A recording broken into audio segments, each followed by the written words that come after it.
This is Kim Rowe with For the Nest, and this is my Iron Orchid Design Transfer Class 101.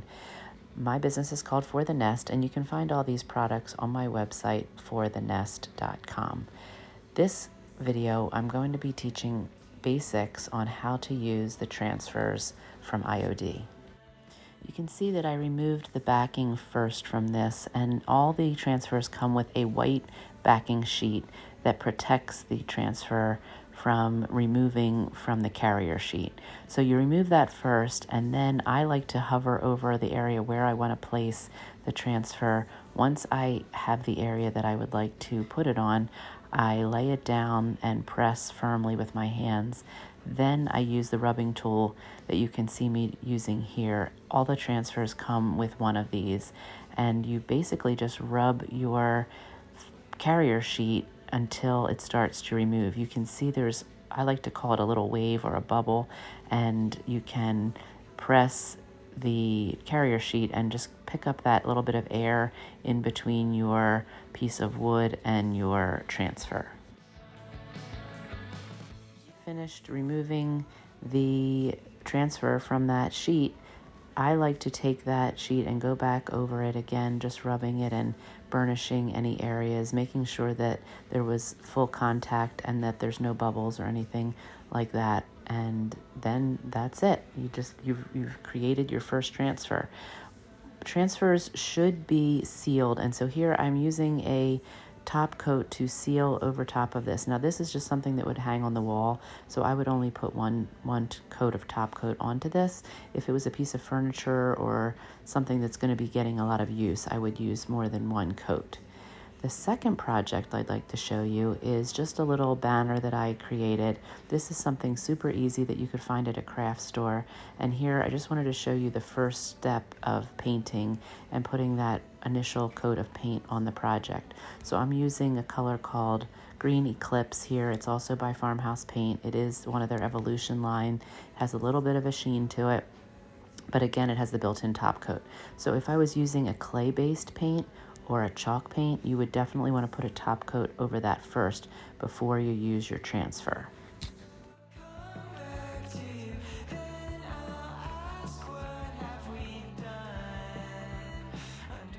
here comes the fun part. This is the Fronds transfer by Iron Orchid Designs. It is a beautiful set. It's only 4 sheets, so it's a smaller set, the Fronds Botanical, and it's all different ferns and leaves, which is something that I love.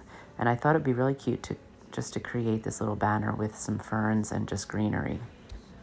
So now that my pieces of wood are dry, I'm going to kind of plan out how I want these to look. And so I'm going to choose from the transfers, and you can cut these apart. So look at your pieces that you have. They come on large sheets, but all these can be cut.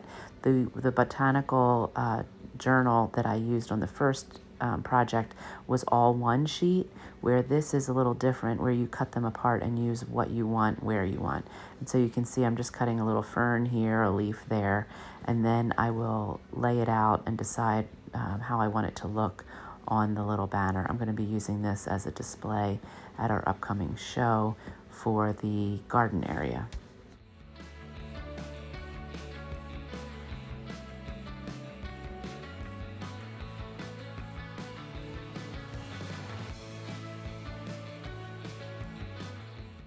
So now I found one piece. This was actually from another transfer that I had left over. It's got a little bit of typography on it, and I thought that would be kind of a fun background for the middle section of my banner. The cool thing with these transfers is you can layer them, so they can layer on top of each other, and they're not transparent, so you won't see the one from behind the other. And so that's what I thought would be kind of fun with the typography and make that a little bit of a background. So now I'm still cutting out and just placing them on these pieces of wood to figure out how I want them to look and how I want it to flow. So I'm going to start with the middle section, and this piece of typography that I had, I will place that on first because I want that to be the background part of my design.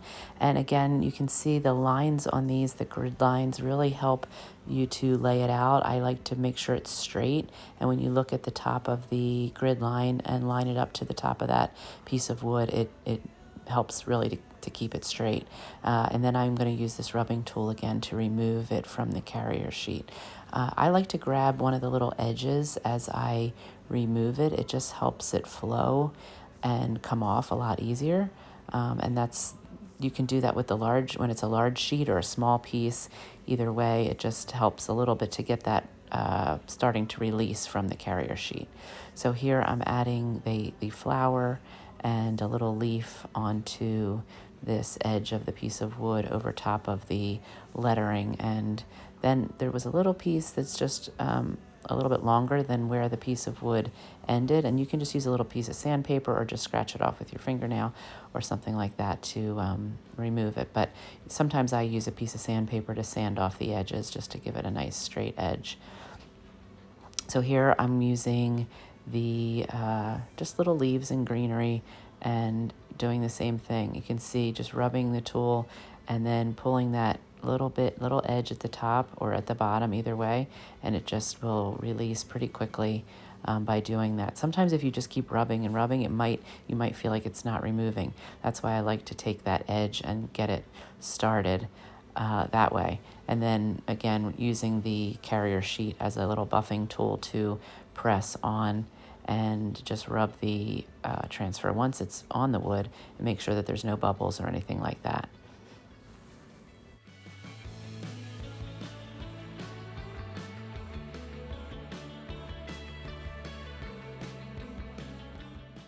So because this is just a 5-piece little banner that I'm making, I thought it would be good to make it a little symmetrical.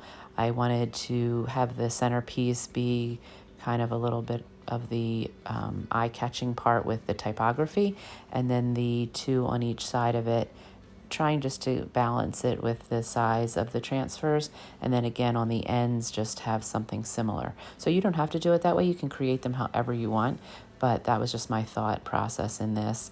And that's what's so great about these transfers. When you cut them and use them in many different ways, you can use these on glass jars or lamps or furniture or anything. So this is just a little way to get started, but I would even say take an old picture frame or something like that. You can paint it and then try a little transfer on the edges, and it's a great way to practice and get started.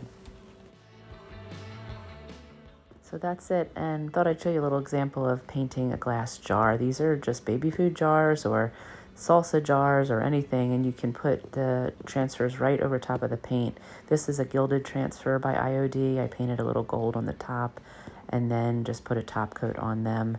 Here I'm putting a top coat on the banner itself, and again, only one coat is needed because this will not get a lot of wear and tear.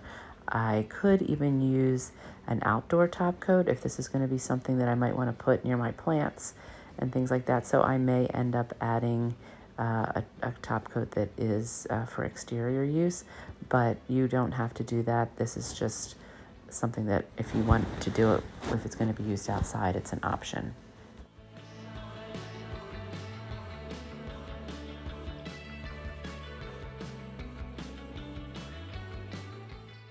So here's the finished product. It was pretty easy to do, and like I said, you can get these at craft stores, and you can even find pieces of wood like this that might be in your home and just give it a fresh coat of paint and then add your transfers. It's super fun. If you have any questions, please contact me, or you can see all these products on my website, forthenestwithkimrowe.com. If you've enjoyed this video, please like and subscribe to my channel, and happy creating.